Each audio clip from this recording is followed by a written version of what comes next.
All right, guys, what's up? I'm here in OB, and I'm with Big Chris from Coffee Cycle. Hey, Chris, what do we got going on, man? Well, this is the sneak preview of our new location. We got some tabletops we just made with some cool coffee bags. We got our new roaster in over here that we'll be installing.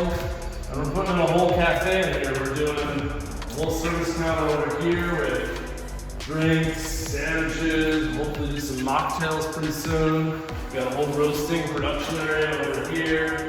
And then a beautiful back patio over there as well. So, Oh, dude, this is beautiful, man. What a great space. I'm so excited to share it with everybody.